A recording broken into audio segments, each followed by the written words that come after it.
The Battle of Lexington and Concord, fought on April 19, 1775, marked the beginning of armed conflict between the 13 American colonies and Great Britain, setting the stage for the American Revolutionary War. This battle was more than just a military engagement. It represented rising tensions, broken compromises, and an irreversible shift from protest to rebellion.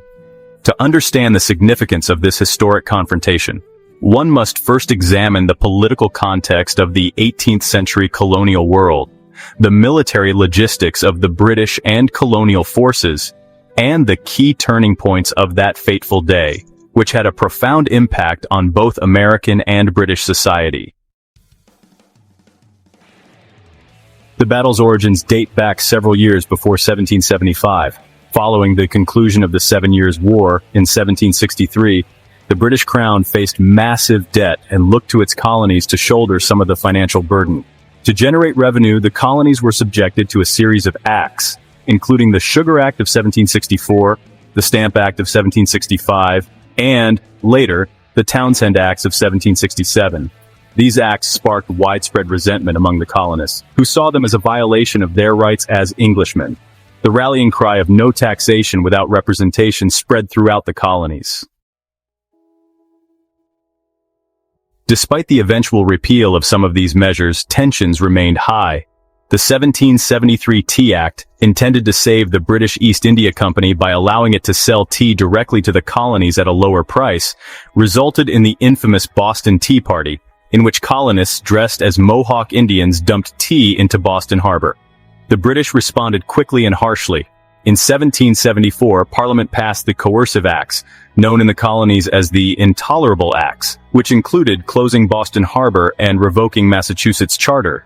The colony was effectively placed under military control by General Thomas Gage, the British commander-in-chief in North America. In response to the escalating tensions, the First Continental Congress met in September 1774. The Congress declared the Intolerable Acts null and void, issued a boycott of British goods, and advised colonial militias to prepare for armed resistance. Minutemen militias began to form and train in Massachusetts, particularly in the rural areas of the state. They stored weapons, gunpowder, and supplies in strategic locations, including Concord, a small town located approximately 20 miles northwest of Boston. General Gage, concerned about the colonists' rising militancy, decided to take action. On April 14, 1775, he received orders from London to disarm the rebels and arrest their leaders, including Samuel Adams and John Hancock, who were thought to be in Lexington. Gage planned a covert mission to Concord to seize and destroy the Colonial Arms Depot. However, colonial intelligence networks were already well established. Members of the Sons of Liberty, including Paul Revere, William Dawes, and Samuel Prescott, learned of the British plan and rode through the countryside to alert the militias. Revere's midnight ride became one of the most iconic episodes in American history, despite being only one component of a larger warning system. In the early hours of April 19th, about 700 British regulars marched towards Lexington, led by Lieutenant Colonel Francis Smith and Major John Pitcairn.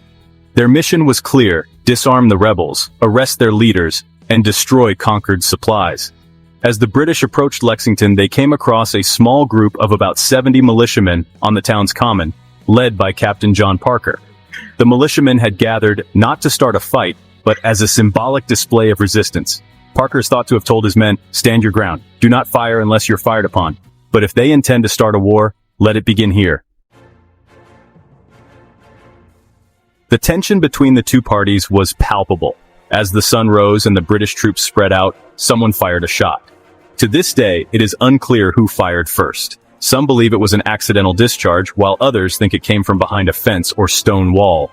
Regardless of its origin, the shot sparked a volley of British fire. The disciplined redcoats quickly overwhelmed the colonial militia. In a matter of minutes, 8 militiamen were killed and 10 others injured. The British had only 1 wounded soldier. Although brief, the encounter at Lexington was the first time British troops shed American blood in open battle. Following the skirmish at Lexington, the British troops marched to Concord.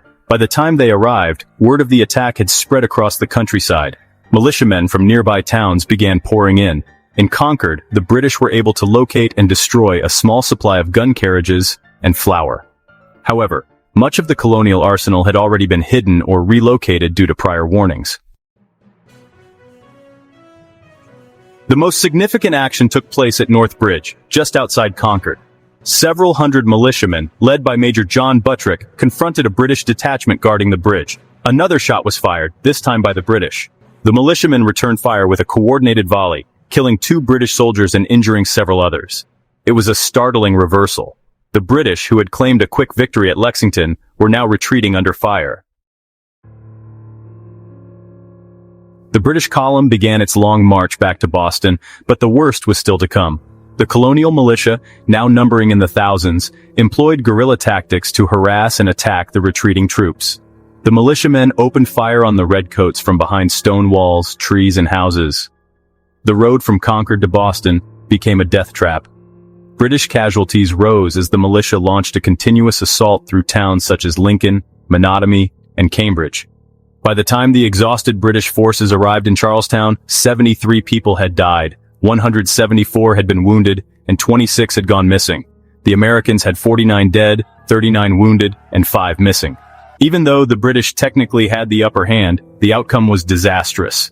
The colonists had demonstrated that they were not only willing to fight, but also capable of causing significant damage. The political ramifications of the Battle of Lexington and Concord were immediate and profound. Patriot newspapers and pamphlets fueled the rapid spread of news about the confrontation. The colonial narrative emphasized British aggression, depicting redcoats as brutal oppressors. This boosted support for the revolution, even in colonies that had previously been more moderate or hesitant. The Second Continental Congress, which convened in May 1775, began to carry out the functions of a national government. One of its first acts was to establish the Continental Army and name George Washington as commander-in-chief. The battle represented a significant miscalculation on the part of Great Britain. The government had hoped that a show of force would discourage rebellion and restore order. Instead, it sparked an armed uprising. Parliament responded with greater force, declaring the colonies to be an open rebellion and preparing to dispatch additional troops. The possibility of reconciliation started to fade. Though some, including members of the Continental Congress, hoped for a peaceful resolution, events were rapidly approaching full-scale war.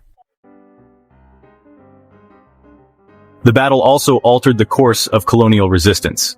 Until that point, the protest movement had concentrated on legal and political avenues. Petitions, boycotts, and assemblies had been the primary forms of dissent. The fighting at Lexington and Concord demonstrated that these methods had reached their limit. The colonies began to behave more like a confederation of states gearing up for war.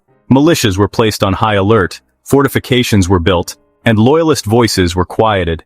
Even moderate colonial leaders, such as John Dickinson, found it challenging to counter the tide of resistance after British troops opened fire on American civilians. The significance of the battle extended far beyond the colonies. In Britain, reactions were mixed. Some members of Parliament, including Edmund Burke and Charles James Fox, criticized the government's heavy-handed approach and advocated for a peaceful resolution to the issue. Others saw the conflict as a test of imperial authority and backed military action. Public opinion was divided, with many Britons unaware of or indifferent to colonial grievances. However, the financial and political costs of suppressing the rebellion would become more apparent over the next few years. Lexington and Concord also held symbolic significance. They represented the transition from passive resistance to active revolution. In many ways, the battles represented the colonists' long-held ideals of self-government and liberty. The image of farmers and tradespeople defying one of the world's most potent military forces became a defining myth of American identity. April 19th would later be remembered in literature and popular culture as the day when the shot heard round the world was fired, a phrase immortalized in Ralph Waldo Emerson's Concord hymn. The military implications of the battle were also noteworthy. Though the British had more training, discipline, and supplies, the colonists benefited from local knowledge, decentralized command, and a more united population. The use of militia and irregular warfare tactics predicted the type of war the British would face over the next 8 years. Despite their superior resources, the British struggled to maintain control over large areas of territory without widespread support from the local population. In retrospect, the battles of Lexington and Concord marked a watershed moment. Following that day, it became increasingly complex for either side to withdraw from the conflict. The colonies began to form more formal political and military alliances, while the British government pursued a policy of military suppression. More battles would follow in the coming months, including the Siege of Boston and the Battle of Bunker Hill, before the Declaration of Independence was signed in July 1776.